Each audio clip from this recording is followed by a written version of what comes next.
안녕하십니까. 8월 17일 수요일 말씀 묵상 함께 시작하겠습니다. 오늘 주님께서 주시는 말씀을 통해서 주님의 그 크신 사랑을 체험하고 주님의 영광과 그 은혜 가운데 깊이 젖어 들어가는 우리 귀한 성도님들 다 되시기를 기도합니다. 오늘 본문은 마태복음 26장 1절에서부터 16절까지 말씀이고요. 이제 마태복음의 마지막 부분, 예수 그리스도의 십자가가 선포되기 시작합니다.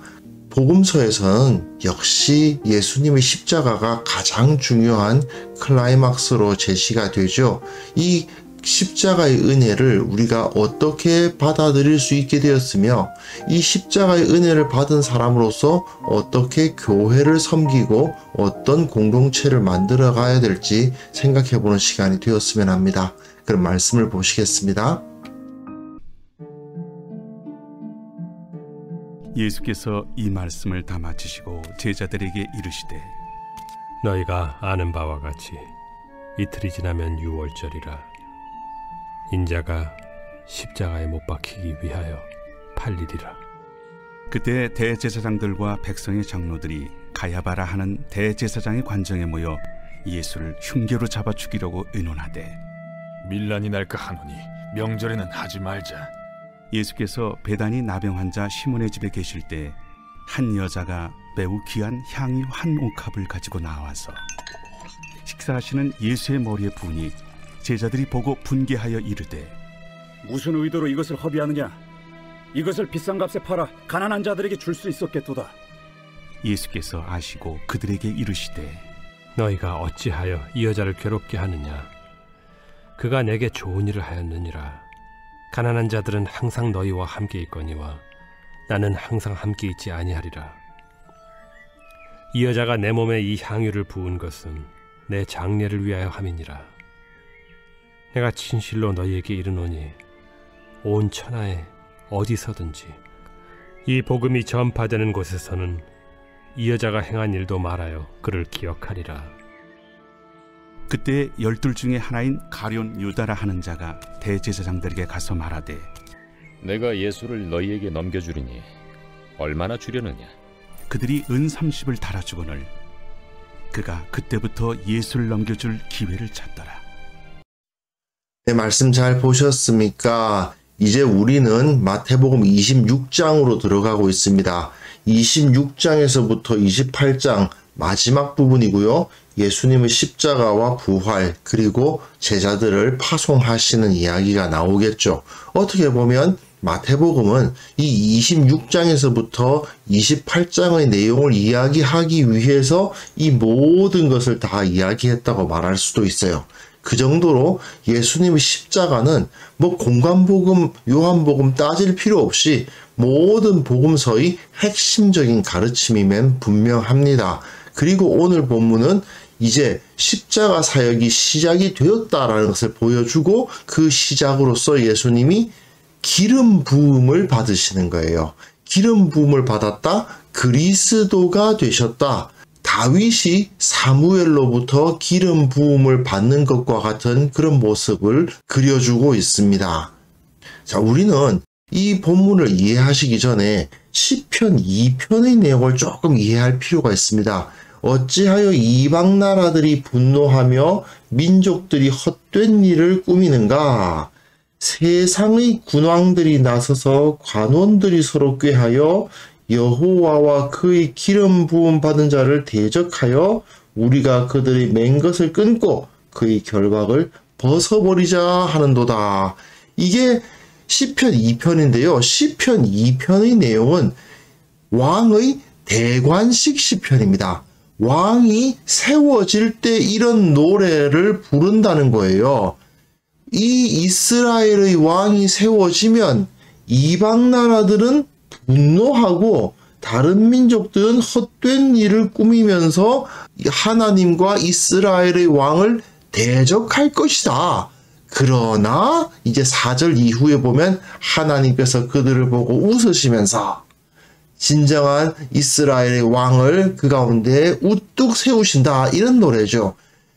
여기 마태복음 26장에서 나타나고 있는 이 기름 부음 이야기에는요, 대제사장과 백성의 장로들의 공모 모습이 나오고 있고, 그리고 예수님께서 기름 부음 받으시는 이야기가 나오고, 그리고 맨 마지막엔 다시 가룟 유다가 예수님을 파는 이야기가 나와요.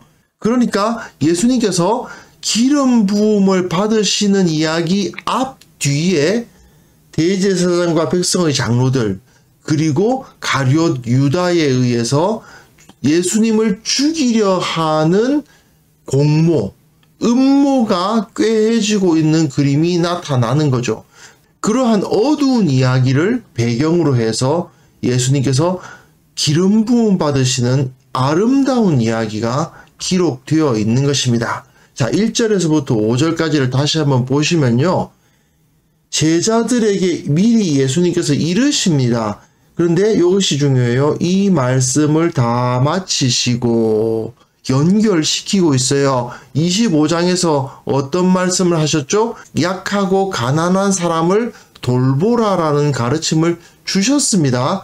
그러니까 제자들에게 십자가에 대해서 가르치시기 전에 그 가난한 자, 약한 자들을 돌보라는 말씀을 하셨던 것을 머릿속에 기억하고 있을 필요는 있습니다. 자, 3절부터 보시면 대제사장들과 백성의 장로들이 가야바라 하는 대제사장의 관정에 모였습니다.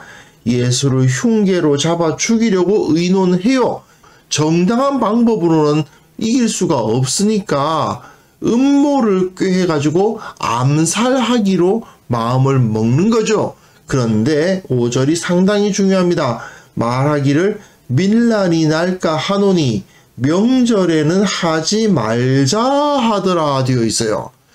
그러나 예수님께서는 이틀이 지나면 6월절이라 인자가 십자가에 못 박히기 위해서 팔릴 것이다 라고 예언을 하세요. 그런데 정작 이 사람들은 어떻게 했다고요? 명절에는 하지 말자고 했어요. 그럼 이 두 가지가 서로 대립이 되네요. 실제로 이후에 어떻게 되었습니까? 예수님께서 6월절에 잡히셔서 십자가에 달리셨죠. 원래 이 사람들, 대제사장들과 장로들은 어떻게 하려고 했다고요? 명절에는 하지 않으려고 했어요. 그런데 예수님께서 6월절에 달리도록 섭리를 하신 것입니다. 이것은 예수님의 십자가가 저들에 의해서 당한 사건이 아니라는 것을 보여줍니다. 오히려 하나님의 섭리 안에서 예수님께서 주도적으로 이 십자가 사건을 이끌어 가셨다라는 것을 우리가 기억할 필요가 있습니다. 물론 사람들이 보기엔 이 십자가 비참한 것이지만 예수님께서는 이를 통해서 그 누구보다도 위대한 영광의 자리로 가셨던 것이죠. 그 다음 본문 보시면요. 자, 베다니 나병 환자 시몬의 집에서 이 일이 벌어집니다. 어떤 일이 벌어집니까? 한 여인이 매우 귀한 향유 한 옥합을 가지고 나와서 식사하시는 예수님의 머리에 붓습니다. 귀한 향유를 머리에 부었다? 기름 부음이 이루어진 거죠. 그런데 제자들이 보고 분개하여 이르되 무슨 의도로 이것을 허비하느냐? 이걸 비싼 값에 팔아 가난한 자들에게 줄 수 있었겠도다. 누가 그랬어요? 제자들이 그랬어요. 마태는 요한복음의 메시지와는 조금 다릅니다. 요한복음에 의하면 가룟 유다가 300데나리온에 이거 팔아가지고 가난한 자들에게 줄 수 있었다라고 주장하는데 사실은 그가 가난한 자들을 생각함이 아니었고 도둑이었다라고 말하고 있습니다만은 마태복음에서는요, 제자들이 이런 악한 마음을 품었다고 볼 만한 증거는 없어요. 오히려 앞서 보셨다시피 이 말씀을 다 마치시고 25장에 뭘 가르치셨어요? 가난한 자 도우라고, 약한 자, 작은 자 도우라고 예수님께서 말씀하셨잖아요.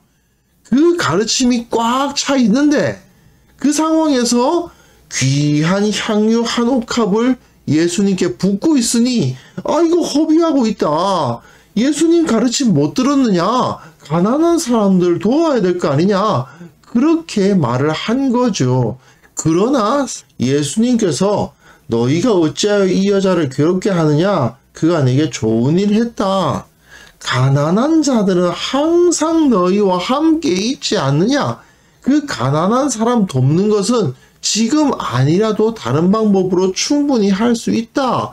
이 여자가 내 몸에 이 향유를 부은 것은 내 장례를 위하여 함이니라고 말씀을 하시는데, 장례라고 표현했지만 이건 곧 대관식이죠.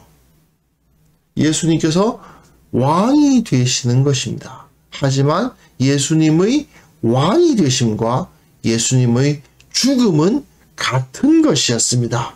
예수님께서는 높은 곳에서 호령하시는 방법으로 왕이 되신 것이 아니고 십자가에서 죽으시는 방법으로 왕이 되셨죠.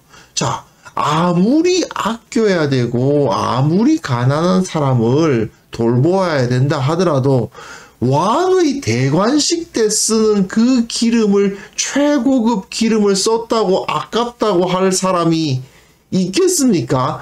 왕의 대관식인데 그래도 아무리 가난한 사람들을 위해서 이걸 가지고 여러 가지에 쓸 수 있다 하더라도 왕의 대관식쯤 되면 좀 비싼 기름 쓸 수 있는 거 아닙니까? 바로 그 이야기죠.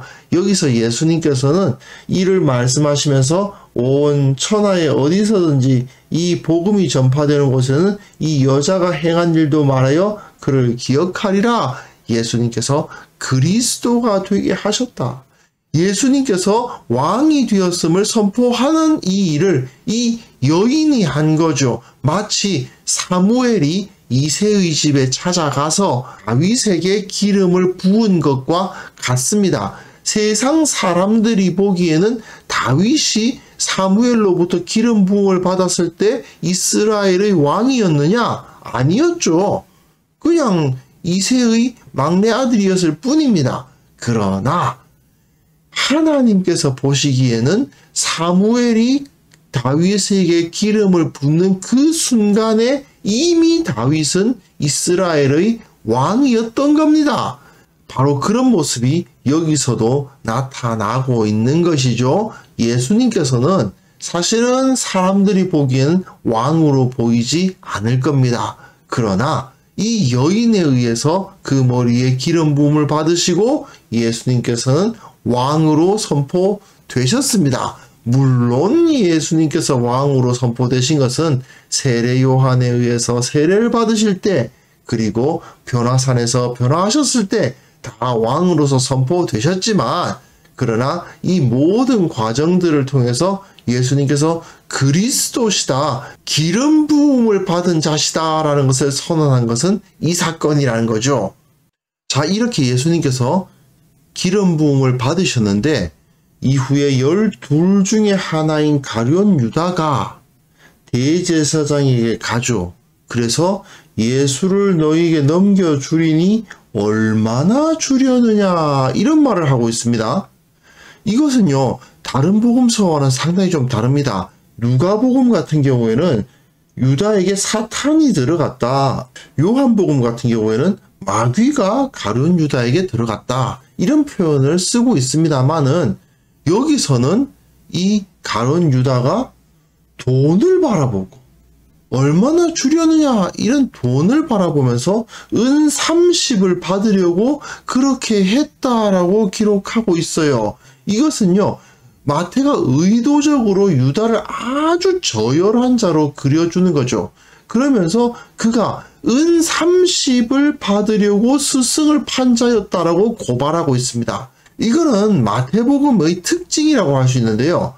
마태복음을 보시면 서기관, 바리새인, 대제사장, 이런 그 종교의 기득권자들, 높은 자들, 중직자들, 목회자들, 이런 사람들에 대해서 굉장히 신랄하게 비판하고 있다는 것을 기억해야 돼요.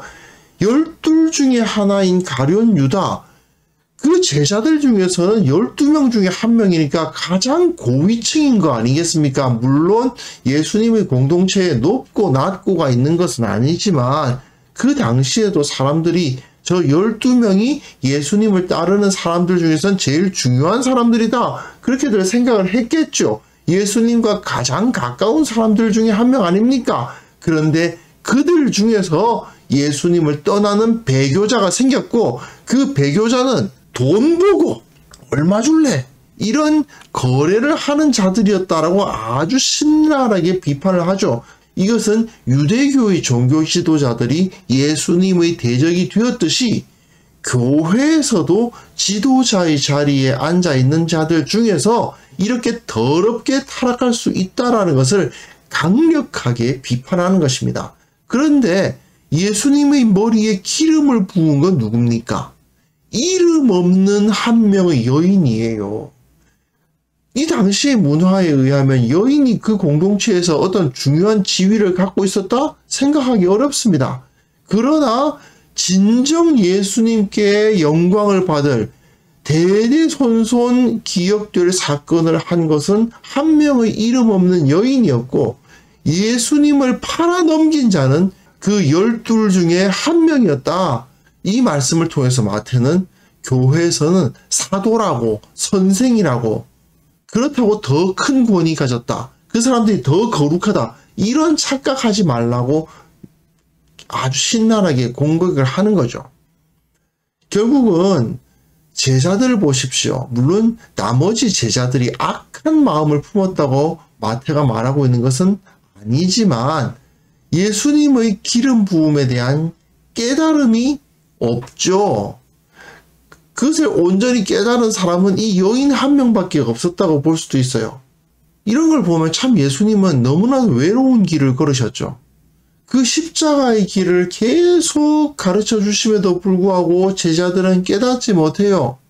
이제 그 십자가를 준비하기 위해서 장례를 준비하기 위해서 기름 부음을 받으시는데 그 기름 너무 비싼 거 썼다고 뭐라 그래요? 굉장히 외로운 길을 걸으셨다라는 생각을 할 수 있습니다. 그러나 주님은 이것을 통해서 시편 2편을 비롯해서 구약 성경의 예언을 성취해 주셨고 십자가의 죽음으로 왕이 되시는 놀라운 구원의 기적을 이루어 주셨습니다. 예수님은 이 사역을 결국 혼자 하신 거예요. 홀로 그 외로운 길을 걸어 가셨던 겁니다. 하지만 이제 예수님을 믿는 우리들은 더 이상 예수님께서 홀로 그 길을 걸으시도록 내버려 두어서는 안 되는 겁니다. 나도 주님의 십자가를 지고 나도 주님 곁에서 그 길을 걷겠습니다 라고 고백하는 자들이 되는 거죠. 그래서 주님께서 그 기름 부음을 받으셨던 것처럼 우리도 성령의 기름 부음을 받아서 이 세상 가운데 나아가 예수 그리스도의 향기를 나타내고 사랑과 은혜가 충만한 공동체를 만들고 이 세상에 아직도 예수님을 알지 못하는 저들에게 복음을 전하는 일을 감당해야 되는 것입니다. 그래서 이 시간 기도하실 때에 주님이 왕이십니다. 그때 십자가 지실 때에는 주님께서 홀로 외롭게 그 길 걸어가셨을지 몰라도 그 제자들이 주님께서 십자가를 준비하시기 위해서 기름 부음 받으시는데 그런 섭섭한 소리 했을지 몰라도 이제는 주님께서 홀로 영광 받으시기를 원하는 마음으로 주님과 함께 주님께서 가신 길 나도 걸어가겠습니다. 이런 기도를 할 수 있는 시간 되었으면 좋겠습니다. 함께 기도하겠습니다.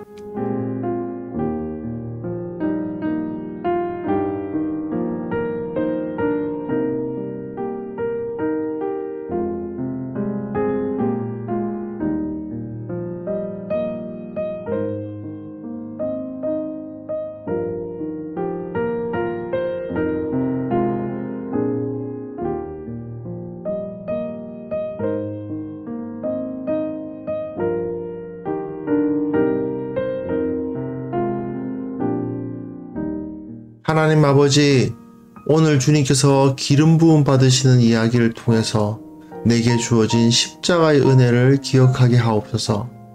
참으로 주님을 부인하지 않으며 언제나 주님 가신 길 나도 걸어가겠노라 고백하며 다짐하는 자가 되게 하여 주옵소서. 주님께서 홀로 영광 받으시기를 원하옵고 주님께서 오직 주님의 이름만이 선포되기를 원하는 그러한 삶을 살아가게 하여 주옵소서. 우리 교회를 위해서 기도합니다.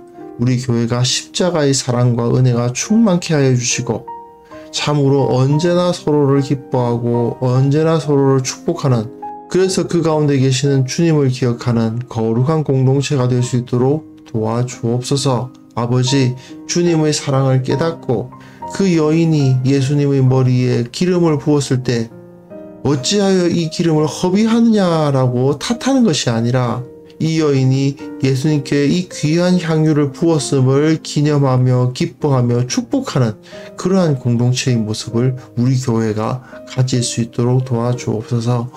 아버지, 한국 교회를 위해서 기도합니다. 십자가의 사랑과 은혜가 충만케 하여 주옵소서. 오직 예수 그리스도, 오직 십자가, 오직 믿음으로 바로 서는 공동체가 될 수 있도록 도와주시고 그 능력으로 많은 이들을 구원하는 그러한 참된 살아있는 교회로서 우뚝 설 수 있도록 한국 교회에게 주님께서 은혜를 베풀어 주시기를 원하옵고 바랍니다. 아버지, 오늘 하루도 주님께서 우리를 지켜주시고 보호하여 주시고 우리가 어떠한 어려움이 있든지 어떠한 고민이 있든지 주님께서 힘을 주시고 능히 이겨낼 수 있는 능력을 허락하여 주시고 우리 앞에 놓여진 그 모든 것을 통해서 주님께 영광 돌릴 수 있는 우리 모두가 될 수 있도록 도와주시고 오늘 하루도 승리하고 기뻐하고 감사하는 그런 하루가 될 수 있도록 주님께서 이끌어 주옵소서. 감사드리옵고 예수님의 이름으로 기도합니다. 아멘.